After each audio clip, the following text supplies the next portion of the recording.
Hey, hey, collective. So, I want to tell you that not all of my life was terrible. I had rays of sunshine in it. I had people that, I don't know, I guess weren't touched at first. You know what I mean? So I always got a few weeks of where, it depended. I guess it just depended on the narcissist at home when they were gonna destroy whatever it was. You know what I mean? I guess they waited to see like how much I loved whatever it was that was in my life, and then they would destroy it. I guess they waited for a certain point so that I would break, so I'd kill myself. I wasn't ever gonna kill myself. I'm not allowed. It's almost like they don't believe in God, except they play with demons. The one proves the other. Anyway, let's get beyond that, because I can go on tangents. High school. So and I mean every day, it was relentless for 2 fucking years. It was my first and second year at school. I had like no friends. I was the dyke. It was horrible. Yeah, it was always humiliation and shame. Like I had to own something just because somebody else was saying it. I don't have to own that. The fuck? You're just retarded, or there's just something fucking wrong with you. You're evil. You're evil. You're evil. There you go. You're evil. Okay? You're evil. That doesn't mean I'm evil. Here, let me start my car so that we can still see me. So, ninth grade. I mean, it was so, man, was it bad. It was so bad. I need you to know how bad this was. It was bad. It was bad. I don't think there was ever, I want to say something like, I don't think I ever had another moment in time where a period of my life was so bad. But then I think of the 17 years I threw up. And I think, well, what the fuck beats that, Em? This might have. Yeah. It was horrible. Those kids were relentless. I remember this one girl, she was a cheerleader.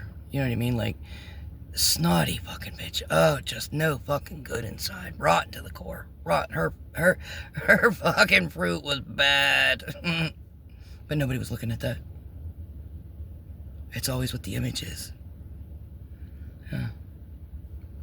Anyway. She was pretty cruel to me at times. And, she had broke her leg, or her ankle or something. She had a cast on. She had crutches. And, they were picking on me like they always did out in the hallway and shit or whatever. And when I saw her, at the stairwell on crutches, I grabbed her. I kind of tilted us over the banner at the top. And I said, if you ever say another fucking word about me again, you're gonna go over these. She never said another bad word about me again. I ended up grabbing the kid that had the locker beside me too. It was a boy. And I slammed him against that motherfucker. And I warned him too. He didn't say much after that either.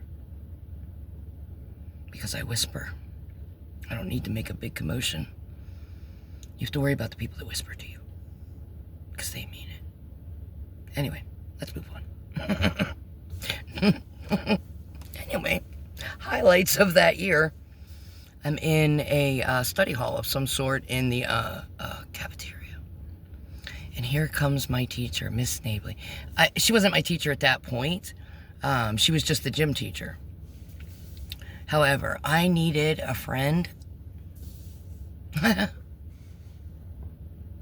didn't have one. I didn't have a fucking single friend.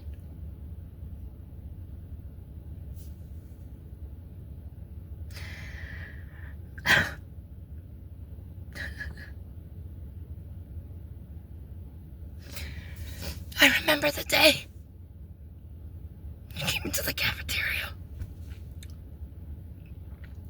She asked if I wanted to come help staple papers. I did. Fuck yeah.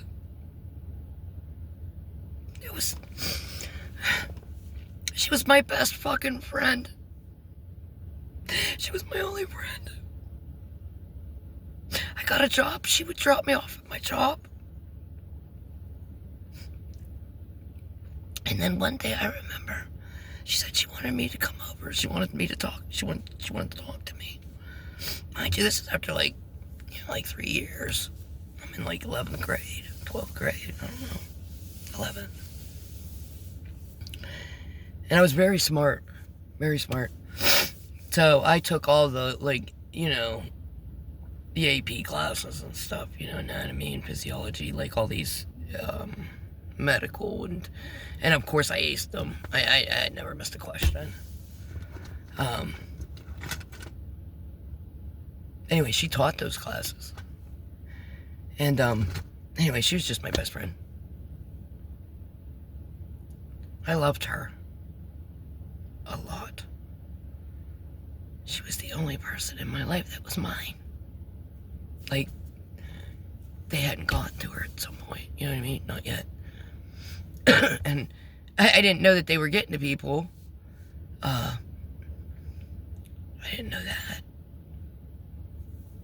But I just knew that, people often left my life very abruptly for turning some kind of way and not being whom I thought they were. It's like everybody was wearing a mask.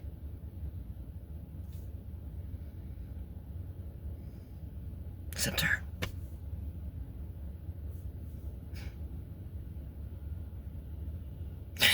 And then I remember, like I said, she called me over. I went over there and she kept asking me if I needed to tell her something. I didn't know what the fuck she was talking about. I'm like, no, what are you talking about? It was right after that, me and my friend, and they weren't my friends, trust me, I knew it then too. Kids from high school. We were smoking a joint. I guess I passed out, I don't know. And I woke up to her screaming. Her stepmother was beating the fuck out of her. I mean, it was just crazy shit. It was a joint. Like, there wasn't even anything left. Like, we smoked it. It's not like we had a bag of weed. It was a joint. Anyway, cops, the whole fucking thing. A fucking joint. Anyway, I digress. Excuse me. My lungs. Anyway, it was the next day. The cops are calling my mom and, Rose and Gary's house. And, I just told him, I was like, we smoked a joint. I don't know what the fuck, everybody's freaking out for. Just really. Right? So, that was that. I think I keep wanting to say my parents. They're not my parents. Trust me, parents don't act like the way they do. That's not my parents. They're my abductors, my kidnappers, my fucking, you know what I mean? My perpetrators, but not my parents. No. No, people who are called family love each other, and that's not love. I know what love is. Love isn't that. Love is what I've expressed to everyone. That's love. Honest. Yeah. Patient. Those aren't signs to walk on people. It doesn't mean they're weak. I am far from weak. I've questions. It means it's love. Because I don't have to crush you. Unless you force me to.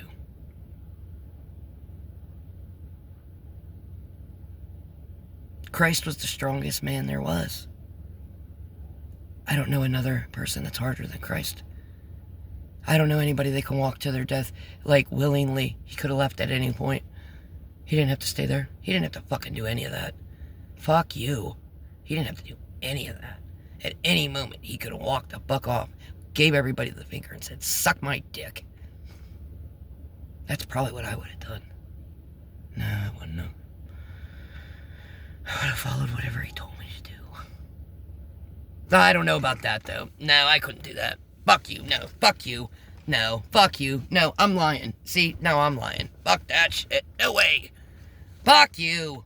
I'm healing you the day before, and now you're fucking, like, turning on me saying crucify him? Let the rapist go? Are you fucking serious? Do you people not know you have demons on you?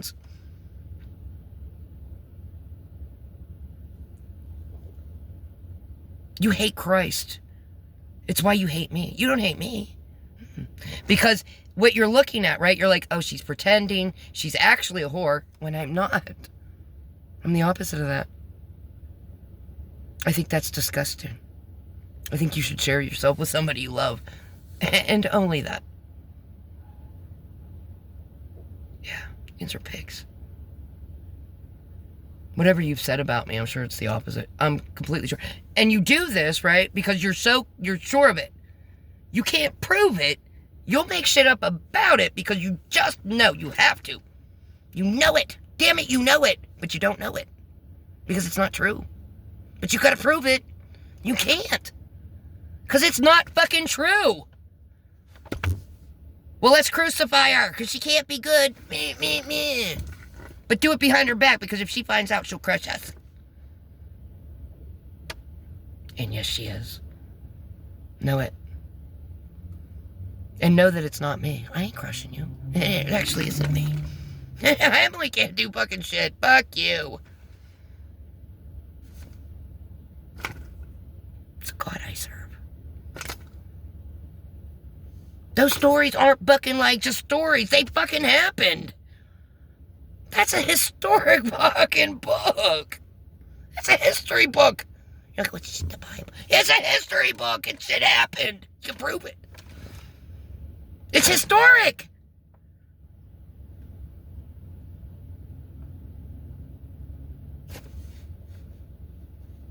God is just as much real today as he was at the beginning. In the beginning. It ain't the end. Perhaps he's speaking and you can't hear him. Perhaps he's showing you things with visions, but you can't see them because you have too much shit on you. Heal yourself. Heal your wounds. Forgive people. Love them. Pity them. Come from a place of compassion. Because I'm sure you can put yourself in a situation similar to that one that you can say, you know what, I've been there. And I'm not blameless. So I can show them the forgiveness that I wanted. That I need. Heal that. And then ask him to take it from you. He will. If you've healed it. You got to feel the feeling. You got to go through that memory all over again. You got to experience what it felt like. What did you feel at that time? Why did you feel that way? You know what I mean? You got to cry. You got to get that out of you. It's on you. It creates a tear in your fucking soul. That's what it does. That pain, because it creates anger and hostility, all kinds of shit. Wrath, revenge. That's not ours. You're not supposed to be carrying that. It's bad. It doesn't make you feel good. Look how it makes you act. Why? Because when you tear your soul, it creates a place where a demon can grab on. And he goes into that hole and he just fits in there. And he sits there. And then he starts doing things because he's a part of you. Get rid of that fucker and sew that tear up. I'm telling you. Even if you go to jail, you'll still be happier than you were out here. I can guarantee it. I can guarantee it. Let me tell you. You'll be happier there than you were here. I promise. All you gotta do is fix yourself. He'll help you. You don't need anybody but you and him. That's it. Don't trust anybody but him. Because everybody else can be deceived by the devil. So you don't totally trust anybody. Anybody but him. That's it. And believe me, he'll tell you if something's going on. He tells me. And all I am is healed. And as I go through stuff, I continue healing. There's no place for demons to grab onto. There's no more rips. I gotta deal with the Stockholm thing, but, you know, we'll work on it. Because once you see it, you can't unsee it. That's tough. I'm not gonna cry about it, though. It's almost like an awareness of that's where those tears were coming from. It was hurt. It was trauma. Disguised as something else. Yeah. That's terrible. But I'm not gonna take it. I'm not owning that fucking shit. I will use it as a tool to fucking heal myself, but then we're gonna give that shit back. Take it, because I ain't taking that shit. You ain't ruining my life. Fuck, you ruined enough of it. You've taken quite enough. All of you have.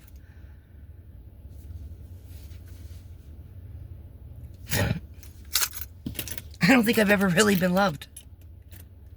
Except for by Miss Snavely for a little bit.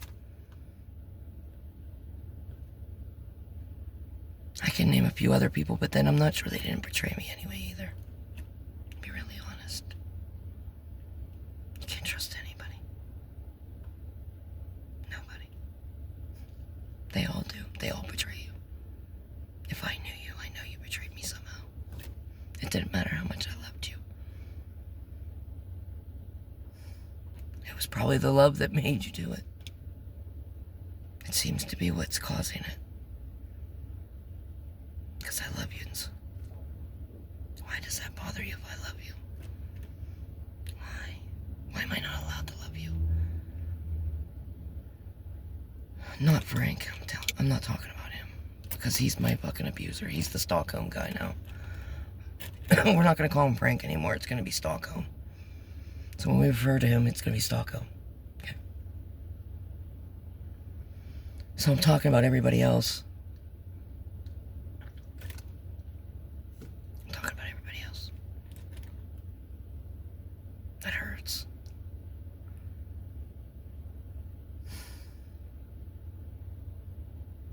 Everybody's got to deal with their feelings. You know, you feel how you feel.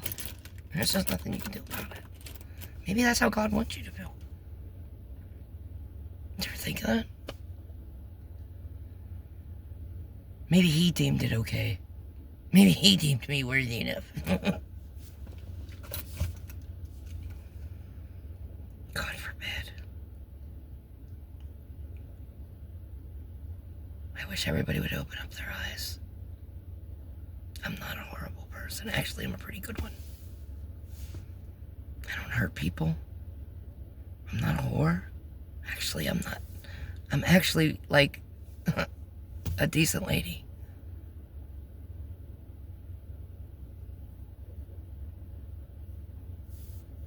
That hurts. It's okay. We deal with it. Anyway.